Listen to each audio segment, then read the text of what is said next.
Hello everyone, hopefully you're doing well. In today's video, we are talking about Walmart once again, this time for slightly different reasons. They are going to cut back on their DEI initiatives. Sounds like a great story. Let's go ahead and see what they're talking about.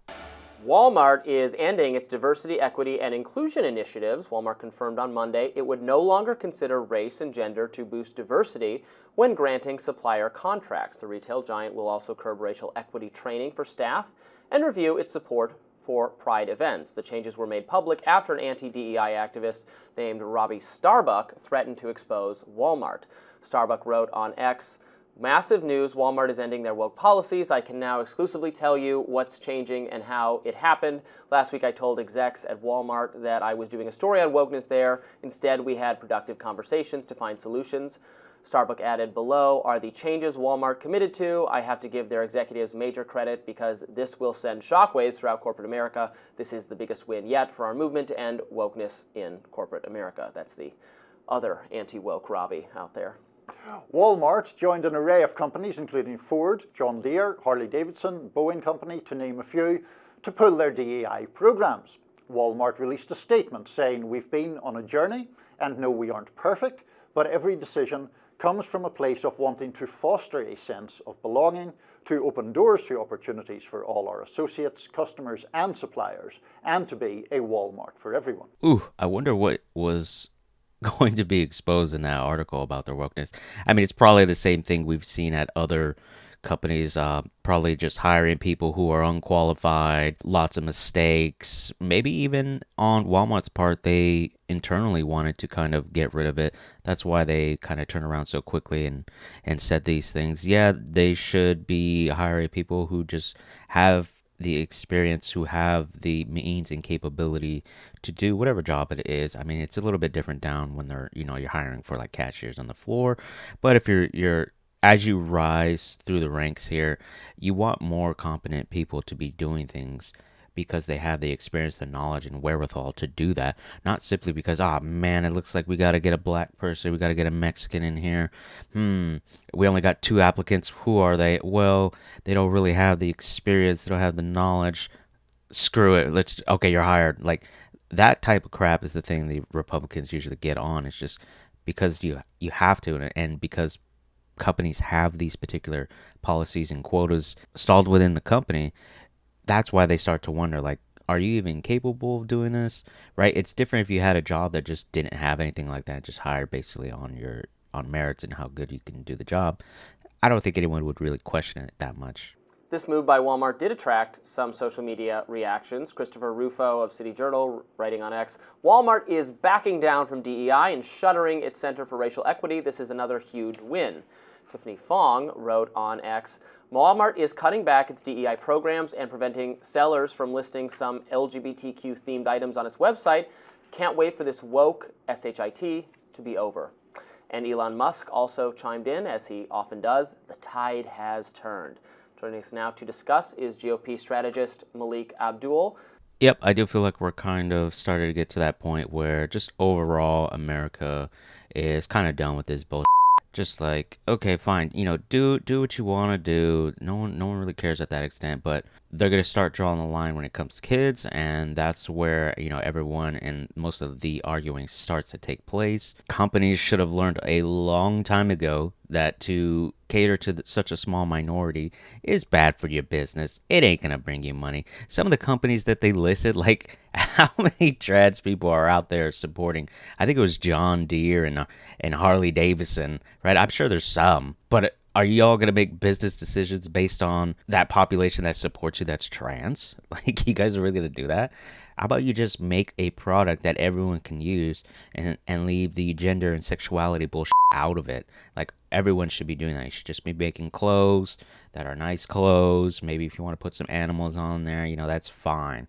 We don't need to be having the transgender stuff out there on full display for everybody. Like, if you guys want to talk to your kids about that, talk to them about that. That's your job to do that. It's no one else's job to do that. But also at the same time, you'll have to actually be the adult and decipher, is this just some kind of confusion phase, especially if they're under the age of 10.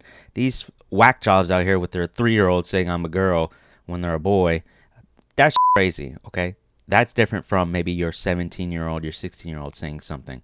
All right. They've a lot more matured. The brain's matured more than a 5-year-old, and they can understand a little bit more in explaining their feelings. So I have long hypothesized that the kind of height of wokeness or cancel culture, or it's that whatever metaphor you want to use for it, maybe an infection, in the corporate world, the height of it was like 2019 to 2022, and it is now retreating from those institutions as corporations discover that A, you can't appease ultimately like your easily offended woke employees, and nothing will ever be good enough for them. B, this doesn't make money because consumers hate it. And C, a lot of these initiatives actually have a very, like with the, for instance, the anti-bias kind of training is actually very unscientific and does not have a good track record of improving employee relations. And so they're shedding it, as it seems to be the case. What do you think? Hot damn, that guy was on fire. Yeah, basically everything he said. So I think we should understand that when it comes to woke, woke is more so now an umbrella. It's an umbrella term, and a lot of things fall under it.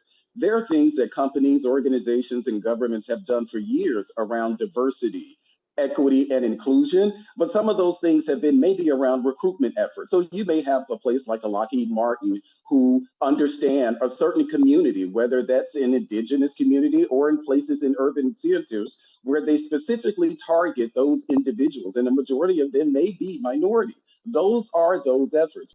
Right, that makes sense. Yeah. So things like maybe Google, right? If you were to go to Google, they'll probably have a lot of Asians and like people from India working for them.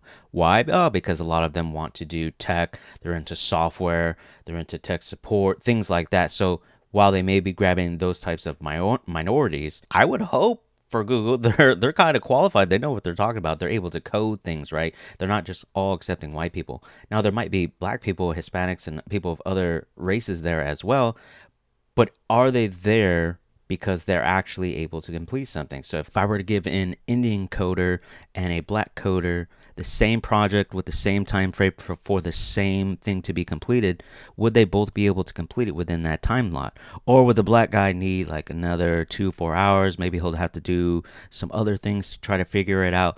Then that's kind of where that DEI kind of mentality comes in from the right about, are they even qualified to be here? If the answer is yes, then of course the black guy, was a good hire. That's DEI in action. I support that, right? You're going to have a low number of them that can do certain types of jobs, but when they can, they should be given that opportunity to kind of, show what they're made of. I agree with that. But then from the conservative perspective, and this is where the problem has really lied, is that they see anything nowadays as anything that is DEI, that means that you are automatically unqualified. And that has added another layer to the discussion. Over the years, we have seen, and you mentioned it, we've seen over the years this anti racism effort, this effort to unlearn racism. I think that is one of the things for advocates of those in the DEI industry. This is one of the things where they've gone too far. So where you're advocating for things like, certain literature in schools and books, and parents were protesting, and then you had the Department of Justice, kind of trying to get involved, issuing statements about these type of threats.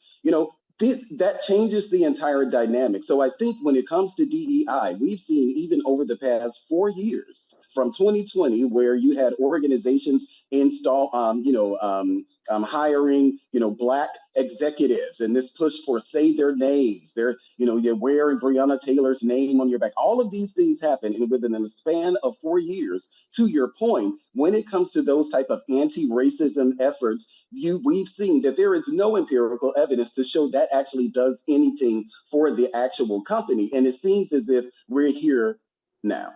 Right, of course not. Of course it's not going to do anything. All this virtue signaling bullshit when they would put their, what was it, MySpace?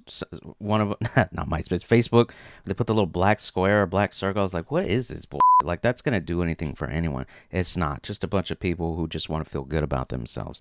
And then on top of this training bullshit about DEI trainings, like, why do you need a training to deal with black people to be around Hispanics for white people?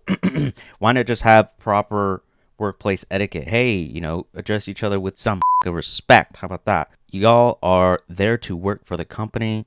All your bullshit, all your opinions about social All that don't matter there. And companies need to stay out of this as much as they can and just provide the services, be impartial. Otherwise, you're going to start taking some hits. Just ask Budweiser. Tell them how much. Ask them how much they love that little stunt they did. I bet you they'll say, "Man, that was a kind of a screw up there." Same thing with Disney. Disney getting out of control with it for the past couple of years. They're hurting too. So it's clearly not a smart business move to do things like that. But then again, what do I know? I'm just a lonely churro. If you enjoy the content, go ahead and hit the like and subscribe button for your favorite churro on YouTube. See you guys on the next one.